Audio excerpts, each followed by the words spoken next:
Hello friends, welcome back in accounting classes. आज की इस क्लासेस में चैप्टर 1 ऑफ 11th क्लास हम लोग पढ़ेंगे, introduction to accounting.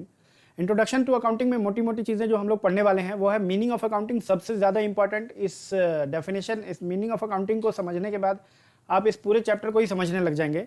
There after book keeping पढ़ेंगे। Book keeping meaning of accounting में ही बुक कीपिंग भी कवर हो जाएगा। End user of accounting information पढ़ेंगे, जो कि बहुत ही इंपॉर्टेंट है एग्जामिनेशन पॉइंट ऑफ व्यू से। आइए शुरू करते हैं। सबसे पहला कॉन्सेप्ट है मीनिंग ऑफ अकाउंटिंग। अकाउंटिंग है क्या? अकाउंटिंग जो सब्जेक्ट है, अकाउंट सब्जेक्ट आपके लिए बिल्कुल नया है, तो सबसे पहले इसका मीनिंग पढ़ेंगे। इसकी डेफिनेशन क्या है? इसकी डेफिनेशन है accounting is an art of recording, classifying, summarising and analysing, interpreting, communicating the result thereof. इसकी डेफिनेशन को एक बार पढ़ लेते हैं और फिर इसको हम लोग डिटेल में अभी समझेंगे। Accounting is an art of recording, classifying, summarizing in significant manner and in terms of money, transaction and event which are in part of at least financial character and interpreting the result thereof। इस definition को पहले है तो हम तोड़ देते हैं। Definition सबसे पहली चीज कहता है कि accounting is an art of recording. Accounting एक कला है, आर्ट है रिकॉर्डिंग की। तो एट्रीब्यूट या कैरेक्टरिस्टिक्स में सबसे पहली चीज है रिकॉर्डिंग। रिकॉर्डिंग समझते हैं कि क्या है रिकॉर्डिंग। रिकॉर्डिंग का मतलब होता है कोई भी ट्रांजेक्शन हुई तो उसको लिख लेना, उसको रिकॉर्डिंग कहते हैं। जैसे आपने कोई सामान परचेज किया बिजनेस पॉइंट ऑफ व्यू से, तो उसको लिख लेते हैं कहीं पे, किसी रजिस्टर में हम लिख के रिकॉर्ड मेंटेन करते हैं, तो इसको कहते हैं रिकॉर्डिंग। तो रिकॉर्डिंग का मतलब recording of business transaction in books of account. मतलब कौन सी चीज़ को रिकॉर्ड करना है, ऐसा नहीं है हर चीज़ को रिकॉर्ड करेंगे। बिजनेस ट्रांजेक्शन को अकाउंट्स की बुक में, मतलब एक बुक सेपरेट कर दी कि जो भी ट्रांजेक्शन होगी, जो भी लेन देन होगा, जो खरीद बिक्री होगी, या बिजनेस में और भी 50 तरह की ट्रांजेक्शन होती हैं, तो उन सभी लेन देन खरीद बिक्री को हम एक अलग रजिस्टर में लिख के रखेंगे। उसी रजिस्टर को बुक्स ऑफ अकाउंट का नाम दे दिया गया। तो सबसे पहली चीज आपको क्लियर हो गई होगी कि accounting is an art of recording. Record करने की कला है। कला क्यों है वो मैं आगे समझाऊंगा इसी टॉपिक में। सेकंड है क्लासिफिकेशन। देखो, रिकॉर्ड तो कर लिया, परचेज हुई उसको रजिस्टर में रिकॉर्ड कर लिया, सेल हुई उसको भी उसी रजिस्टर में रिकॉर्ड कर लिया, किसी से उधार लिया उसको भी उसी रजिस्टर में रिकॉर्ड कर लिया, किसी को बेचा उसको भी उसी रजिस्टर में रिकॉर्ड कर लिया।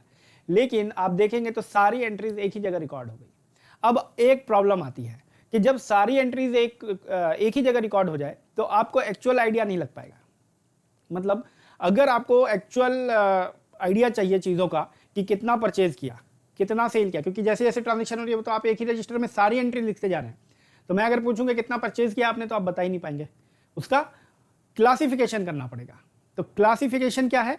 एक तरह की चीजों को एक जगह पे डाल देना। मैं क्लासिफिकेशन का सबसे बढ़िया एग्जांपल समझता हूं किचन को। जो घरों में किचन होता है, आप देखेंगे कि एक डब्बे में दाल रखते हैं, दूसरे डब्बे में लेडीज चीनी रखती हैं, तीसरे डब्बे में आटा रखेंगी। अगर उस डब्बे में आटा है तो आटा ही रखेंगी, आटे वाले डब्बे में चीनी नहीं डालेंगी, और चीनी वाले डब्बे में आटा मिक्स नहीं होगा।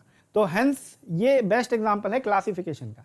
तो इसी तरीके से हम लोग भी अकाउंट्स में क्लासिफिकेशन करते हैं, मतलब डब्बे बना लेते हैं। डब्बे बनाने का मतलब है कि जोन जोन सी, जैसे जितने तरह की चीजें हो रही हैं उनका एक डब्बा बना दिया, मतलब उनका एक लेजर बना दिया। यहाँ पे अकाउंटिंग में किचन के पॉइंट ऑफ व्यू से तो आप उसको डब्बा बोलते हो, लेकिन अकाउंटिंग पॉइंट ऑफ व्यू से उसको डब्बा नहीं बोलेंगे, उसको बोलेंगे लेजर। लेजर मतलब एक तरह का डब्बा, जिसमें एक तरह की चीजें हम उठा उठा के रजिस्टर से जहां पे रिकॉर्ड किया वहां से उठा उठा के हम उस लेजर में रखेंगे। तो आई होप कि लेजर का मतलब समझ में आ गया होगा। तो लेजर एक तरह का डब्बा है जिसके अंदर एक तरह की ट्रांजेक्शन को रखते हैं ताकि हमें आसानी हो जाए। मतलब क्लासिफिकेशन एक टाइप का क्लासिफिकेशन है। तो जैसे फूड पे जितने खर्चे हुए उसको हम उठा के एक डब्बे में डाल देंगे, इसी तरह से इलेक्ट्रिसिटी पे जो खर्चा हुआ उसको उठा के उसका एक अलग डब्बा बना देंगे। डब्बा मतलब लेजर, एक नया लेजर बना देंगे। इसी तरह से बिजली, वाटर पे जितना खर्चा हुआ उसका एक अलग डब्बा बना देंगे। एक जो फोन पे खर्चे हो रहे हैं हमारे आए दिन, उसका एक अलग डब्बा बना देंगे। इंटरनेट पे जो खर्चा हो रहा है उसका हम एक अलग डब्बा क्रिएट कर देंगे। डब्बा मींस लेजर। तो हम क्लासिफिकेशन जो हम करते हैं वो हम करते हैं with the help of ledger. Ledger के थ्रू हम क्लासिफिकेशंस करते हैं। जैसे इनकम को हम एक जगह रख देते हैं, जितनी भी इनकम होगी, जितनी भी आय होगी, आप जहां जहां से कमाओगे उसका एक अलग डब्बा बना दिया जिसका नाम दे दिया इनकम, लेजर। दूसरा डेटर। डेटर क्या होता है अभी आगे मैं समझाऊंगा। जिनसे पैसे लेने हैं उनको डेटर कहते हैं। डिटेल में आगे पढ़ेंगे हम इसी चैप्टर में। तो एक डब्बा बना दिया, पैसे जिन जिन लोगों से लेने हैं उनके नाम लिख दिए उस डब्बे में। एक होता है क्रेडिटर। क्रेडिटर मतलब जिनको पैसे देने हैं। आगे डिटेल में पढ़ेंगे इन सब की डेफिनेशन, तो आप घबराएंगे नहीं, एक एक चीज को ध्यान से समझेंगे। अभी मैं सिंप्लीफाइड लैंग्वेज में समझा दे रहा हूँ। क्रेडिटर का मतलब वो लोग होते हैं जिनसे हमने उधार लिया है, तो जिन लोगों से हमने उधार लिया उसका एक अलग डब्बा क्रिएट कर देंगे, मतलब लेजर क्रिएट कर देंगे। उस लेजर में हम डाल देंगे क्या, उस लेजर में उन लोगों के नाम डाल देंगे। जैसे मैंने गुप्ता जी से लिया 5,000 रुपये, तो उसी एक सिंगल डब्बे में मैं डाल दूंगा 5,000 रुपये। मोहन से 5,000 रुपये लिए, बैंक से, किसी बैंक से मैंने 1 लाख का लोन उधार लिया, तो उन सभी उधारी को एक अलग लेजर अकाउंट में डालते चले जाएंगे, सो दैट कि उनका क्लासिफिकेशन हो जाएगा। क्लासिफिकेशन के बहुत फायदे हैं। क्लासिफिकेशन से आपको आराम से पता चल जाएगा कि अगर आपने एक क्लासिफिकेशन किया और वहां पे इनकम अकाउंट बना दिया, मतलब इनकम का एक लेजर क्रिएट किया। लेजर, आई होप कि आप सबको अब क्लियर होगा, लेजर मतलब एक तरह का डब्बा जिससे क्लासिफिकेशन किया जाता है। तो एक लेजर क्रिएट कर दिया इनकम का, तो अब जितनी भी इनकम होगी उसी लेजर में जाएगा। रिकॉर्डिंग करते समय एक दिक्कत है, मैंने आपको बता दिया, रिकॉर्डिंग एक सिंगल रजिस्टर में होती है। तो एक रजिस्टर में 50 तरह की ट्रांजैक्शन सबकी मिक्सिंग हो जाती है, तो सबकी मिक्सिंग को क्लासिफाई करते हैं, मतलब बंटवारा करते हैं, एक जैसी चीज़ों को एक जगह उठा के डाल देते हैं। तो जैसे मैंने इनकम का एक अकाउंट बना दिया, तो इनकम जितनी भी होगी उस अकाउंट में मैं डालते चला जाऊंगा, और at the day and total करके पता लग जाएगा मुझे कि कितनी आज कमाई हुई है। तो देखो कितना सुविधाजनक चीज़ है ये लेजर। इन टोटल आपको पता चल जाएगा, और ये भी पता चल जाएगा, अगर आपको इन टोटल नहीं जानना, आपको ये जानना है कि हमें कमाई कहाँ कहाँ से हुई है, किन किन जगहों से हमने पैसा कमाया, तो वो भी आपको इनकम अकाउंट के अंदर एक बार देखने से ही पता चल जाएगा। इसी तरह से डेटर मतलब वो लोग जिनको पैसे जिनसे हमें पैसे लेने हैं, तो अगर डेटर अकाउंट में मैं सीधे जाऊंगा तो वहां पता चल जाएगा इन लोगों से पैसे हमें लेने हैं। तो हेंस मुझे दिक्कत नहीं रहेगी इन फ्यूचर भी, मुझे पता है कि किन किन से पैसे लेने हैं, क्योंकि मैंने रिकॉर्ड करने के बाद उनका क्लासिफिकेशन कर रखा है। क्रेडिटर मतलब वो लोग जिनको हमें पैसे देने हैं, तो वो लोगों का भी याद रहेगा, क्योंकि उनका एक अलग लेजर मतलब डब्बा हमने क्रिएट कर लिया है। तो डेफिनेशन में 2 चीजें आई थी, मैं आपको वापस से डेफिनेशन पे ले जा रहा हूं कि accounting is an art of recording, classifying. अब आपको समझ में आ रहा होगा, जब मैंने पढ़ा था डेफिनेशन तब आपको क्लियर नहीं हो रहा था कि डेफिनेशन क्या कह रही है। अब आपको क्लियर होता जा रहा है कि recording, accounting is an art of recording मतलब रिकॉर्ड करना, फिर उनके डब्बे क्रिएट करना, क्लासिफिकेशन करना। इसके बाद है third thing is summarising. Summarising का मतलब अभी समझते हैं हम लोग, 2 एट्रीब्यूट्स, 2 कैरेक्टर। अगर आपको एग्जाम में क्वेश्चन आता है कि right the definition of accounting, तब तो आपको ये एज इट इज लिखना है। लेकिन अगर आपको क्वेश्चन आता है right the attributes of accounting, तो फिर उसमें एट्रीब्यूट्स में यही सारी चीजें आपको मेंशन करनी है कि recording, classifying, summarising, analysing, interpreting and communicating. तो इन चीजों को मैं एक एक करके सबको एक्सप्लेन करता जा रहा हूं। नेक्स्ट थिंग है समराइजिंग। समराइजिंग का मतलब क्या है मैं समझाता हूं। समराइजिंग का मतलब है आपने डब्बे क्रिएट कर लिए, मान लीजिए किचन में डब्बे क्रिएट हो गए, चीनी का डब्बा अलग, दाल का डब्बा अलग, गेहूं का डब्बा अलग, ठीक है, घी का डब्बा अलग, ऑयल का डब्बा अलग, सब चीजों के डब्बे अलग हैं। लेकिन उन डब्बों के अंदर कितना क्या है वो कैसे पता चलेगा? वो पता चलेगा समराइजिंग के थ्रू। मतलब जो आपने लेजर क्रिएट किया है उस लेजर में तो आपने एंट्री क्लासिफिकेशन के जरिए मतलब अकाउंट ट्रांसफर कर दी, एंट्री एक जैसी एक जगह पे लिख दी, लेकिन अब उसकी समरी क्रिएट करनी बहुत जरूरी है। क्योंकि अगर आप देखें, अगर किचन में डब्बे हैं और मुझे पता ही नहीं है कि किस डब्बे में कितना सामान है, तो मैं आगे कैसे किचन को सही से चला पाऊंगा? या घर की लेडीज जो है वो किचन को कैसे सही से चला पाएगी? उसको पता ही नहीं है दाल कितना पड़ा हुआ है, आटा कितना है, चीनी कितना है। तो यहां पे समराइजिंग हेल्प करता है हमें क्वांटिटी बताने में, क्वांटिटी किचन के पॉइंट ऑफ व्यू से। यहां पे वैल्यूज मतलब अगर मैं जानना चाहूं कि मेरे पास डेटर अकाउंट तो है, लेकिन उस डेटर अकाउंट का टोटल कितना, मतलब टोटल डेटर्स कितने हैं। डेटर मतलब वो लोग जिनसे मुझे पैसे लेने हैं। मैं फिर से बता दूं, इसको अच्छे से क्लियर करूंगा आगे जाके। तो मुझे कैसे पता चलेगा? वो पता चलेगा समराइजिंग के थ्रू। भाई उनका टोटल लगा दूंगा मैं और एक जगह लिख दूंगा कि डेटर 5 लाख रुपए, तो उससे मुझे समझ में आ जाएगा कि डेटर मतलब मेरे जो मुझे पैसे लेने हैं वो लोगों से, अलग अलग लोगों से लेने हैं, लेकिन टोटल 5 लाख रुपए लेने हैं। तो समराइजिंग जो है, समराइजिंग एक्ट आपको आई होप कि आप समझ आ गए होंगे कि समराइजिंग का क्या मतलब है। समरी क्रिएट कर देते हैं हम लोग लेजर्स की, जो हमने क्लासिफाइड अकाउंट्स बनाए उनकी अलग अलग समरी क्रिएट कर लेते हैं। तो इन समरी को जो जिस टेबल में क्रिएट करते हैं, एक टेबल बना लेते हैं, तो उस टेबल का नाम दे देते हैं ट्रायल बैलेंस। ट्रायल बैलेंस क्या करता है? अकाउंट्स की समरी को रिकॉर्ड करता है। अब ये समरी कैसे निकलती है? समरी निकालना बहुत आसान है। जो भी आपने अकाउंट बनाया उनका टोटल कर दो, पता चल जाएगा। जैसे मान लो मैंने कैश का एक डब्बा बनाया, तो कैश का टोटल कर दूंगा तो मुझे पता चल जाएगा कि आज की डेट पे मेरे पास कैश कितना है। तो इसको कहते हैं ट्रायल बैलेंस। और यहां पे मैं लिख दूंगा कि कैश आज की डेट पे, मतलब डे एंड पे सब कैश गया, कैश आया, बहुत जगहों से। तो उसके बाद एट द एंड रिजल्ट कितना बचा मेरे पास, कैश, 5,000 रुपए का कैश बचा। तो मैं उसको ट्रायल बैलेंस में दिखा दूंगा कि आज मेरे पास 5,000 रुपए कैश है। दूसरा, बिल ड्यूज फ्रॉम अदर, जिन लोगों से बिल हमें लेने हैं उनका एक अकाउंट बना दिया, वो पता चल गया समरी के थ्रू के उनका कितना है, 40,000 है, वही टोटल लगा के। फिर बिल्डिंग हमारे पास कितने लाख की पड़ी हुई है, 2,22,000 की। इसी तरह से इक्विपमेंट 50,000 का। इस तरह से एक समरी क्रिएट करते चले जाएंगे, जिससे कि हमें आइडिया लग जाएगा कि आज की डेट पे, जिस भी डेट पे हम समरी क्रिएट करेंगे उस डेट पे हमें पता चल जाएगा कि आज की डेट पे हमारे पास इतना इतना अमाउंट है इन चीजों में। अकाउंटिंग की डेफिनेशन थी, accounting is an art of recording, classifying, summarising. ये 3 चीजें मैंने आपको एक्सप्लेन कर दी है। चौथा है इंटरप्रेटिंग। इंटरप्रेटिंग का मतलब होता है किसी चीज को एनालाइज करके समझना। भाई मैंने रिकॉर्ड कर लिया, मैंने क्लासिफाई कर लिया, मैंने समराइज भी कर लिया, अब मुझे क्या करना है, अब समझना है, डेटा से मीनिंग निकालना है। डेटा से मीनिंग निकालने को कहते हैं इंटरप्रेटिंग। अब मैंने इतना सारा काम कर लिया लेकिन मुझे पता ही नहीं कि क्या हो रहा है, मतलब मैं जानना चाहूँ कि प्रॉफिट कितना है तो पता ही नहीं है, क्योंकि अभी तक मैंने सिर्फ रिकॉर्डिंग का काम किया, क्लासिफाइंग का काम किया, समराइजिंग का काम किया, अभी तक मैंने उससे मीनिंगफुल डेटा नहीं निकाला है।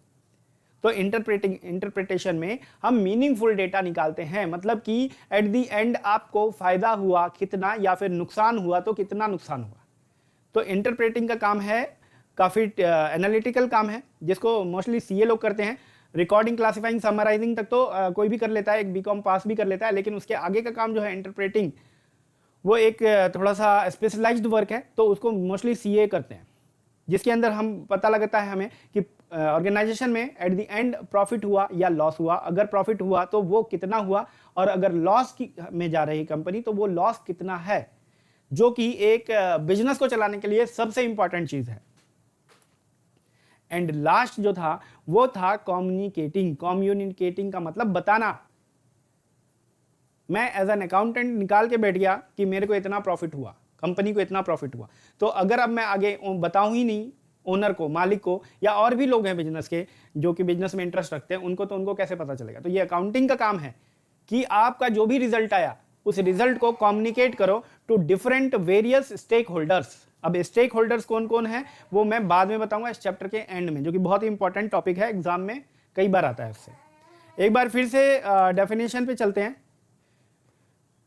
Accounting is an art of recording, classifying, summarising in a significant manner and in terms of money. देखो मैंने आपको समझा दिया, रिकॉर्ड करना है अकाउंटिंग का मतलब, क्लासिफाई करना है अकाउंटिंग का मतलब, समराइज करना है अकाउंटिंग का मतलब in a significant manner. Significant manner में ऐसा नहीं कि कैसे भी रिकॉर्ड कर लोगे आपका चल जाएगा, एक तरीका बताया गया है, उसी तरीके में रिकॉर्ड करना है। And in terms of money, money में मेजर करके लिखना है, लीटर में नहीं, किलोमीटर में नहीं।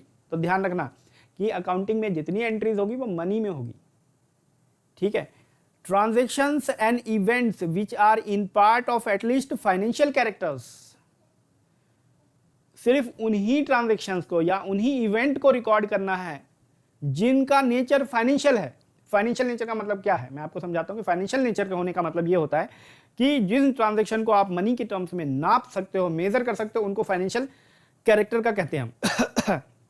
जैसे फॉर एन एग्जाम्पल, मैंने परचेज किया 50,000 रुपए का, कुछ खरीदारी करी मैंने, तो इसको पैसे में नाप सकते हैं, तो इसको कहेंगे ये एक फाइनेंशियल ट्रांजैक्शन है।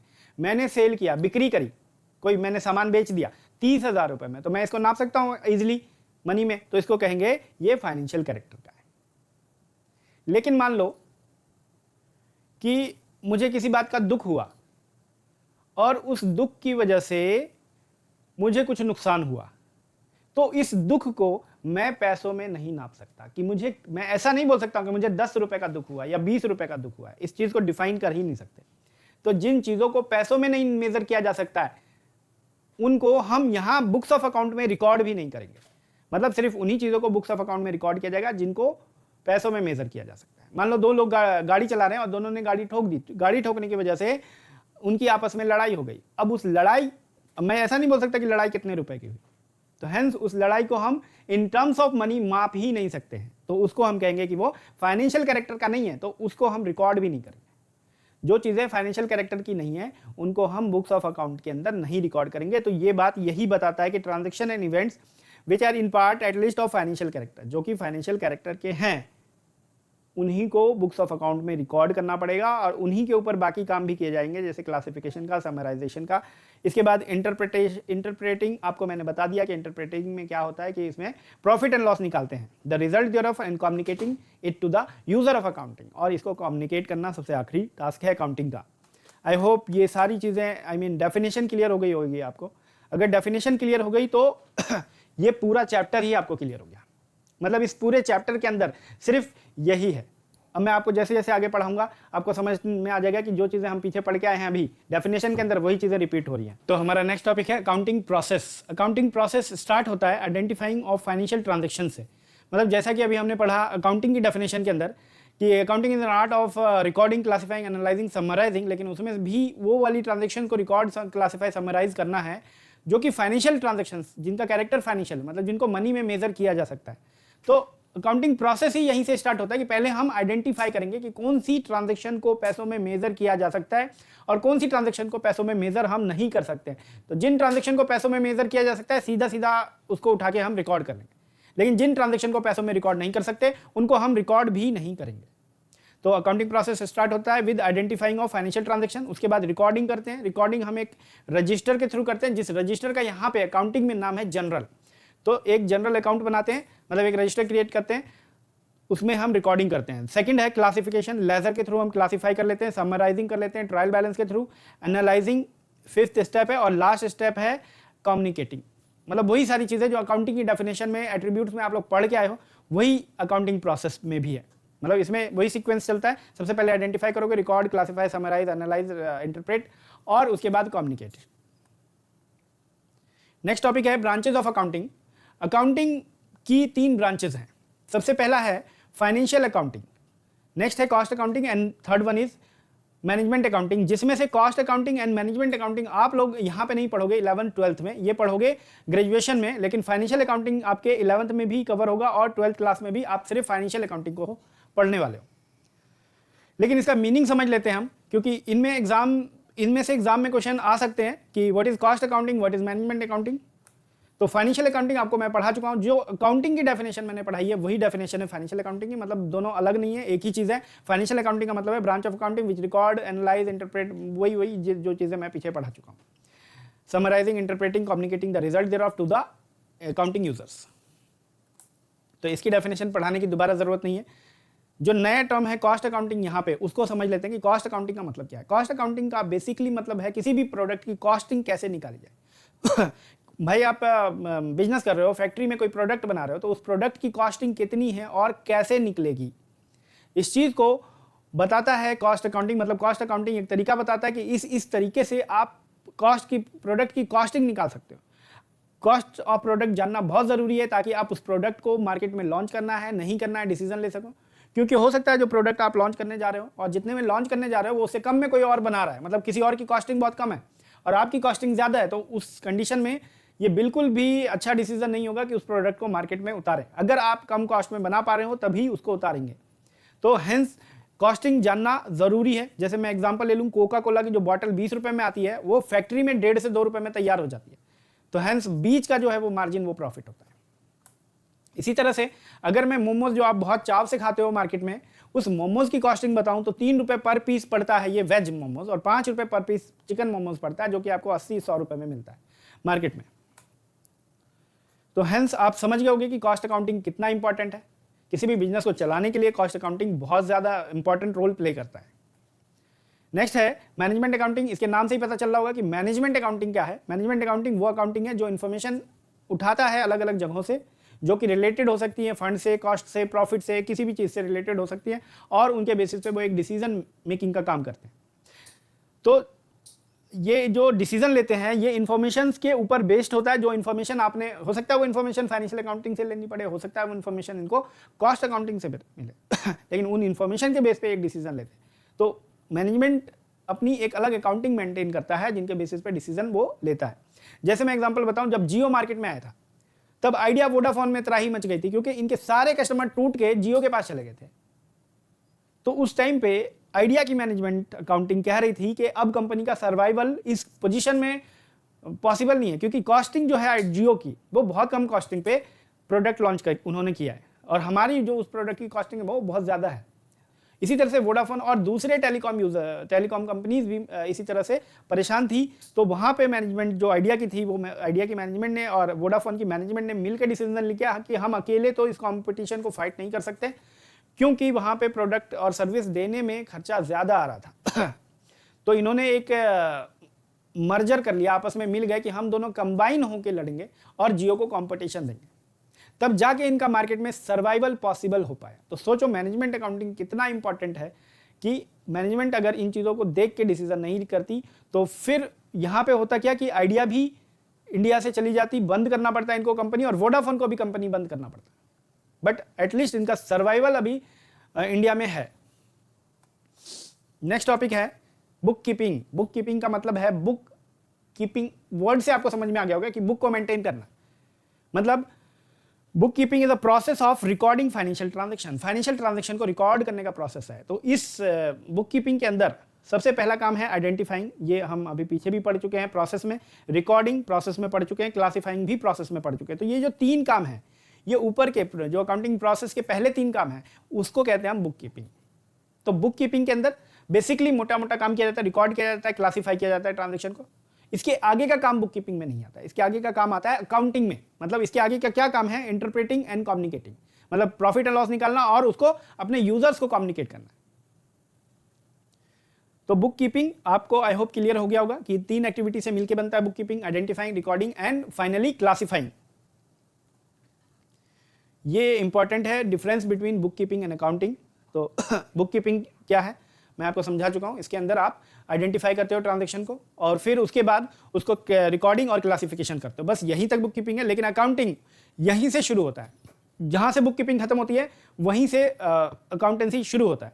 तो अकाउंटेंसी के अंदर क्या कहलाता है ये, कि ये क्या करता है, समराइज करता है, इंटरप्रेट करता है the financial transaction of company. Company की फाइनेंशियल ट्रांजैक्शंस को समराइज करना और उसको उसके रिजल्ट को इंटरप्रेट करना, मतलब प्रॉफिट एंड लॉस निकाल के देना, ये काम होता है अकाउंटेंसी का। हेंस जो बुक कीपिंग है वो एक बेसिक काम है, और जबकि accounting begins where bookkeeping ends. मैं आपको बता चुका हूं कि अकाउंटिंग वहीं से शुरू होता है जहां पे बुक कीपिंग खत्म होता है। Objective is to maintain systematic record maintain करने के लिए बनाया जाता है, जबकि इसको हम प्रॉफिट या लॉस डिसाइड करने के लिए मेंट करते हैं। अकाउंटेंसी का काम प्रॉफिट एंड लॉस डिसाइड करना है। क्योंकि ये बहुत बेसिक काम है तो इसको जूनियर अकाउंटेंट्स भी कर लेते हैं, लेकिन ये बड़ा एनालिटिकल काम है तो इसलिए इसको चार्टर्ड अकाउंटेंट्स के द्वारा परफॉर्म कराया जाता है। नेक्स्ट टॉपिक है अकाउंटेंसी। देखो यहाँ पे बड़े मिलते जुलते टर्म्स हैं, टर्मिनोलॉजीज बहुत मिलती जुलती है, लेकिन स्पेशलाइज्ड नॉलेज आपको चाहिए, तो उसके लिए हर टर्म का मतलब आपको पता होना चाहिए। अकाउंटेंसी का क्या मतलब है, accountancy is a systematic knowledge of accounting. Accounting हम पढ़ चुके हैं, तो अकाउंटिंग की नॉलेज रखना अकाउंटेंसी कहलाता है। मतलब ये नॉलेज एजुकेशन प्रोवाइड कराता है, उसको हम कहते हैं अकाउंटिंग की जो नॉलेज प्रोवाइड कराता है उसको हम कहते हैं accountancy. It explains how to deal with various aspects of accounting. ये एक्सप्लेन करता है कि अलग अलग एस्पेक्ट्स ऑफ अकाउंटिंग के साथ कैसे डील किया जा सके। Very very important topic, user of accounting information. इसमें से क्वेश्चन एग्जाम में आता ही आता है, तो इसको आप लोग अच्छे से समझ लेना। हालांकि ये बहुत ईजी टॉपिक है। इंटरनल अकाउंटिंग यूजर्स कौन कौन है, मतलब किन लोगों को अकाउंटिंग इन्फॉर्मेशन की जरूरत पड़ती है। मैं आपको बता दूं, इसमें 2 लोग हैं, एक तो इंटरनल यूजर्स हैं और एक एक्सटर्नल यूजर्स हैं। मतलब इंटरनल यूजर का मतलब है वो लोग जो ऑर्गेनाइजेशन कंपनी के अंदर के लोग हैं, कंपनी के अंदर के लोग जिनको अकाउंटिंग इन्फॉर्मेशन की जरूरत पड़ती है। सबसे पहला व्यक्ति कौन है, ओनर, कंपनी का मालिक। कंपनी के मालिक को ये जानना होता है कि कंपनी में कौन सी चीज कितनी है, कितना सेल हुआ, कितना परचेज हुआ, कितना प्रॉफिट हुआ, कितना लॉस हुआ, कितना कर्जा हमने ले रखा है, कितना कर्जा हमने दे रखा है। तो इन चीजों की जरूरत पड़ती है, इसलिए इनको चाहिए अकाउंटिंग इंफॉर्मेशन। दूसरा है मैनेजमेंट। मैनेजमेंट को भी सिमिलरली प्रॉफिट लॉस, कौन सा प्रोडक्ट में हमें इन्वेस्टमेंट करना है, कौन सा प्रोडक्ट बंद करना है, ये सारी डिसीजन लेने के लिए इनको भी चाहिए होता है अकाउंटिंग इन्फॉर्मेशन। और तीसरा है employees and worker. Employees and worker देख के क्या करेंगे अकाउंटिंग इन्फॉर्मेशन, उनको क्या करना होता है, उनको क्या जानना होता है। मैं आपको बता दूं, हर कंपनी के एम्प्लॉयज एंड वर्कर को नहीं चाहिए होता है अकाउंटिंग इन्फॉर्मेशन। सिर्फ उन्हीं कंपनी के एम्प्लॉयज एंड वर्कर को देखना होता है कि प्रॉफिट कितना हो गया, लॉस कितना हो गया, क्योंकि उनका बोनस होता है। तो मतलब जिन कंपनीज में एम्प्लॉयज का बोनस डिसाइडेड होता है प्रॉफिट के ऊपर, कि आपको प्रॉफिट का 10% मिलेगा, तो वहां पे एम्प्लॉइज को देखना होता है कि इस साल कंपनी ने कितना प्रॉफिट कमाया, ताकि उनका बोनस उनको पता चल सके। इसके बाद है एक्सटर्नल यूजर्स। एक्सटर्नल यूजर मतलब ऑर्गेनाइजेशन के बाहर के लोग हैं, ये ऑर्गेनाइजेशन में नहीं है लेकिन बाहर के लोग हैं, लेकिन इनको भी चाहिए, इनको भी देखना है कि आपकी कंपनी में क्या चल रहा है। तो कौन से ऐसे लोग हैं जो हमारी कंपनी के अंदर देखना चाहते हैं हमारी फाइनेंशियल इंफॉर्मेशन को। सबसे पहला व्यक्ति है bank and financial institution. Bank जानना चाहती है कि आपका प्रॉफिट कितना है, आपका नुकसान कितना है, आप कितने कर्जे में हो। क्यों जानना चाहती है? इसलिए जानना चाहती है कि ताकि वो आपको लोन दे सके। अगर आप बैंक में लोन के लिए अप्लाई करते हैं तो सबसे पहली चीज कंपनी फाइनेंशियल इंफॉर्मेशन मांगेगी, ताकि वो देख सके कि आपकी इनकम कितनी हो रही है, आपको नुकसान कितना हो रहा है, आप कितने कर्जे में, सो दैट वो डिसाइड कर सके कि आपको कितना लोन दिया जाए, या फिर आपको लोन दिया भी जाए कि ना दिया जाए। तो इस चीज के लिए बैंकों को जरूरत होती है फाइनेंशियल इंफॉर्मेशन की। नेक्स्ट है इन्वेस्टर। इन्वेस्टर वो लोग होते हैं जो कंपनी में पैसा लगा के बैठे हैं। तो उनको क्या जरूरत है? कंपनी में जो लोग पैसा लगा के बैठे हैं उनको देखना होता है कंपनी प्रॉफिट कमा रही है कि लॉस कमा रही है, सो दैट उनको भी अपना इनकम का डिसीजन, उनको भी अपना इनकम पता चल सके। तो इन्वेस्टर्स को जानकारी चाहिए होती है प्रॉफिट एंड लॉस की। एंड दूसरा है पोटेंशियल इन्वेस्टर। पोटेंशियल इन्वेस्टर कौन होते हैं मैं आपको बता दूं। पोटेंशियल इन्वेस्टर वो होते हैं जो दूर से कंपनी को देख रहे होते हैं कि इस कंपनी में मैं पैसा लगाने की सोच रहा हूं। तो अगर मैं इस कंपनी में पैसा लगाने की सोचूंगा तो सबसे पहले जानना चाहूंगा ना कि ये कंपनी प्रॉफिट में है कि लॉस में है। अगर प्रॉफिट में होगी तब तो पैसा लगाऊंगा, और अगर लॉस में होगी तो पैसा क्यों लगाऊं मैं। तो इसीलिए पोटेंशियल इन्वेस्टर को जरूरत पड़ती है फाइनेंशियल इंफॉर्मेशन की। क्रेडिटर्स में पहले ही बता चुका हूं कि कौन लोग होते हैं। वो लोग होते हैं जिनको हमसे पैसे लेने होते हैं। तो जिनको हमसे पैसे लेने होते हैं वो क्या चीज देखते हैं? वो बेसिकली ये देखते हैं कि कंपनी प्रॉफिट में है या लॉस में है, सो दैट वो अपनी स्ट्रेटेजी डिसाइड कर सके। अगर मान लो कंपनी प्रॉफिट में है तो वो क्या करेंगे, वो आपको हो सकता है और छूट दे दें और मोहलत दे दें, क्योंकि उनको पता है कि आप प्रॉफिट कमा रहे हो। भाई आप भी अगर कभी इंडिविजुअल किसी को लोन देते हो, किसी को पैसा उधार देते हो, तो अगर वो आदमी अच्छे पैसे कमा रहा होता है तो आपको पता है आपका पैसा आसानी से मिल जाएगा, तो इतना डरने की जरूरत नहीं है। लेकिन अगर कोई आदमी काम ही नहीं करता या उसका काम छूट गया तो अब आपको डरने की जरूरत है, क्योंकि हो सकता है जो आपने पैसा दिया है वो आपका डूब सकता है। सिमिलर वे में क्रेडिटर भी यही बात देखता है कि कंपनी प्रॉफिट कमा रही है या लॉस कमा रही है। अगर लॉस में जा रही है तो ऐसी कंपनी से पैसा रिकवर कर लिया जाए जल्द से जल्द, नहीं तो पैसा डूबने की संभावना पूरी है। और अगर प्रॉफिट में जा रही है तो हमारा पैसा सिक्योर है, आज नहीं तो कल हमें मिल जाएगा। Government and it's agencies. Government की एजेंसीज ताक लगा के बैठी रहती है कि आपको कितना प्रॉफिट हुआ या लॉस हुआ, ताकि वो अपना टैक्स लगा सके। आपको पता है हर कंपनी को अपनी इनकम पे टैक्स देना पड़ता है।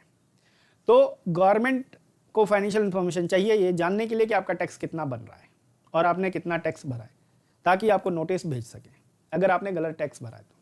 दूसरे हैं रिसर्चर्स। रिसर्चर्स वो लोग होते हैं जो रिसर्च करते हैं, तो उनको बेसिकली प्रॉफिट एंड लॉस और दूसरी चीज़ों की जानकारी चाहिए होती है अपने रिसर्च में डिसीजन मेकिंग के लिए। तो अकाउंटिंग यूजर्स खत्म हो गया। नेक्स्ट है अकाउंटिंग।